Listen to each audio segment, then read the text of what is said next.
अस्सलाम वालेकुम, welcome to mobile academy. दोस्तों, आज हम सेट्स के टाइप पढ़ने वाले टाइप्स ओवरऑल टाइप्स आज हम डिस्क्राइब कर लेंगे और उनको समझ लेंगे।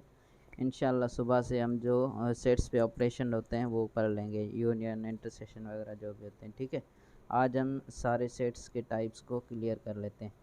पहला पहला टाइप है फाइनाइट सेट्स, मतलब limited number of elements. Finite means जो ख़त्म हो जाए, ठीक है, जिसकी लिमिटेशंस हों। जैसे कि हमें सेट ए मिला हुआ है जिसके 3 एलिमेंट्स हैं, सेट बी जिसके 4 एलिमेंट्स हैं। ठीक है, ये क्या डिफाइन कर रहा है?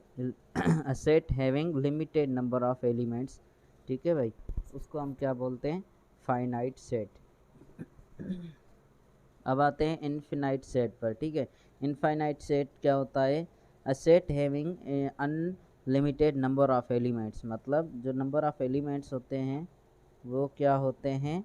अनलिमिटेड होते हैं। ये चीज़ हमें याद रखनी है। अनफाइनाइट मीन्स ना ख़त्म होने वाला, जिसकी लिमिटेशंस ना हो।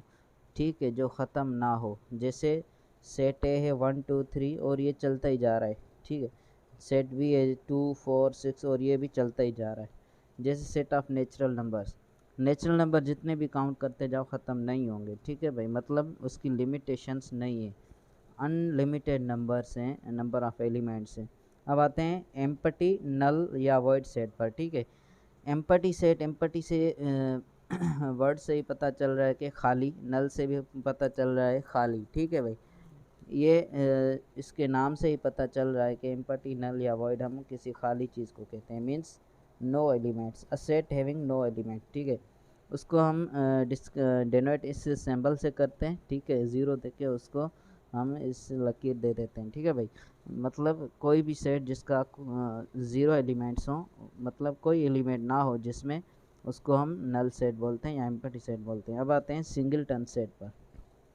इसको एम्पटी सेट को इससे भी डिस्क्राइब कर सकते हैं। अगर कोई हम डिस्क्रिप्शन दें किसी सेट की और वो गलत हो, जैसे set of squares with 5 sides. हमें पता है कि स्क्वायर की 4 साइड होती है, और यहाँ पे जो हमें ये डिस्क्रिप्शन दे रहा है ये गलत दे रहा है, क्योंकि इस सेट ऑफ स्क्वायर होता तो उसकी 4 साइड्स होती, पर यहाँ पे बोल रहा है set of squares with 5 sides.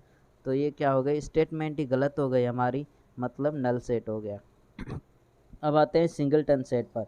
Singleton set means having only one element. जैसे ये सिंगल शो ही किसको कर रहा है? सिंगल को। ठीक है भाई, ऐसा सेट जिसका एक एलिमेंट हो। ठीक है, जैसे यहाँ पर एक है, जैसे एक सेट बी में एक नल सेट पड़ा हुआ है और सेट ए में एलिमेंट ए पड़ा हुआ है। अब आते हैं इक्वल सेट पे। इक्वल सेट वो होते हैं जो सेम एलिमेंट्स हो, जिससे नंबर भी सेम हो और उनके एलिमेंट भी सेम ही हो।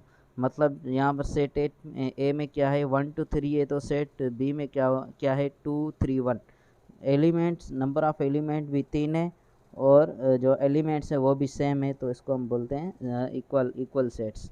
अब आते हैं इक्वलेंट सेट। इक्वलेंट सेट में क्या होता है? नंबर ऑफ एलिमेंट तो सेम होता है पर एलिमेंट सेम नहीं होते। कि जैसा कि set A is equal to 1 2 3 and set B is equal to A B C.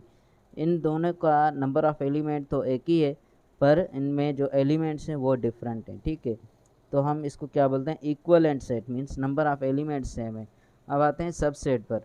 Subset क्या होता है? If each element of set is also an element of set B. मतलब एक सेट है, ठीक है, उसके जो भी एलिमेंट्स हैं सेट ए के वो सेट बी में भी मौजूद हों, तो उसको हम A is equal to subset of set B बोलते हैं। ठीक है भाई, जैसा कि ये set A is equal to 1 2 3 and set B is equal to 3 2 1।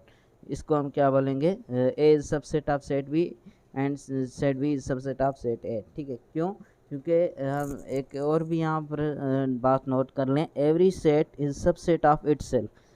मतलब कोई भी सेट वो अपना ही सबसेट होता है, वो खुद का ही सबसेट होता है। ठीक है, अगर यहाँ पर ए होता 1 2 3 और बी होता 3 2 1, यहाँ ज़ीरो भी होता है कि और एलिमेंट भी ज़्यादा होता, तो ए सेट ए तो इसका सबसेट होना ही था। ठीक है भाई, पर बी इसका सबसेट नहीं होना था। अभी ये इक्वल सेट हैं तो इक्वल सेट सबसेट होते हैं एक दूसरे के। प्रॉपर सबसेट पर आते हैं। प्रॉपर सबसेट में क्या बोल रहा है कि if a set is subset of set B and A is not equal to B. ठीक है, मतलब ए जो है प्रॉपरली सबसेट बी का है, मतलब ए के एलिमेंट सारे बी में मौजूद हैं और बी में उससे ज़्यादा एलिमेंट्स भी हैं, क्योंकि वो इससे बड़ा हो रहा है। सेट ए से क्या है, बड़ा है, और सेट ए उसका प्रॉपर सबसेट है। इसकी सिंबल क्या है, ए सबसेट ऑफ सेट बी। ये सिंबल्स मैंने दी हुई हैं सबसेट की और प्रॉपर सबसेट की, ठीक है भाई। अब इसका एग्जांपल क्या है, ए इज इक्वल टू 1 to 3 है जैसे, तो b इज इक्वल टू क्या है, 3 2 1 एंड 0। इसमें एक एलिमेंट ज़्यादा है, मतलब a प्रॉपर सबसेट है b का, और b इसका a का सबसेट नहीं है, ठीक है। b जो है, सेट b जो है सेट a से बड़ा है, उसके एलिमेंट भी ज़्यादा हैं, ठीक है, नंबर ऑफ एलिमेंट्स उससे क्या है, a से ज़्यादा है। अब आते हैं इम्प्रॉपर सबसेट पर। इम्प्रॉपर सबसेट वो सेट होता है कि मतलब कि सेट ए जो है सबसेट ऑफ बी का, और जो सेट बी है वो सेट ए के बराबर हो, ठीक है। मतलब set A is subset of set B and set A is equal to B. जैसे कि इसकी सिंबल ये है और इसका एग्जांपल ये है कि जैसे ए बी सी और B is equal to B C and A, मतलब दोनों सेट इक्वल भी हैं और दोनों सेट क्या हैं, एक दूसरे के सबसेट हैं, तो उनको हम इम्प्रॉपर सबसेट्स भी बोल सकते हैं, ठीक है भाई। दो सेट इक्वल हों, दोनों सेट इक्वल हैं, तो उन दोनों सेट को हम इम्प्रॉपर सबसेट एक दूसरे का बोल सकते हैं। अब आते हैं हम सुपर सेट पे। सुपर सेट में क्या होता है, set A subset of set B है, एंड सेट बी का बी के क्या पास बी एंड सेट बी के पास एटलीस्ट एक एलिमेंट है जो सेट ए से ज़्यादा है। मतलब set A is subset of set B, जैसा कि ए बी सी, बी में भी है ए बी सी, पर सेट बी में क्या है, एटलीस्ट वन एलिमेंट ज़्यादा है सेट ए से, ये है डी, ठीक है। मतलब जो सेट ए है वो सेट बी का सबसेट है, और सेट बी में एक एलिमेंट सेट ए से ज़्यादा है, तो बी सेट बी क्या होगा, इससे बड़ा होगा, तो सेट बी को हम सुपर सेट ऑफ सेट ए बोलेंगे, और इसकी सिंबल ये है, ठीक है भाई। इन सब की सिंबल्स मैंने दी हुई हैं, आपको ये सिंबल्स लाजमी याद रखनी है। और इंशाल्लाह नेक्स्ट लेक्चर में हम जो है ऑपरेशंस पढ़ेंगे जो सेट्स पे होते हैं, जैसे यूनियन होता है, इंटरसेक्शन होता है, और सारे जो ऑपरेशन आ रहे हैं वो हम पढ़ लेंगे इंशाल्लाह। तो गाइस दैट्स इट। चैनल पे रहिए, चैनल पे सब्सक्राइब कर लीजिए और मेरे चैनल पे विज़िट करते रहिए ताकि आपको अच्छे अच्छे लेक्चर्स मिलते रहें। That's it.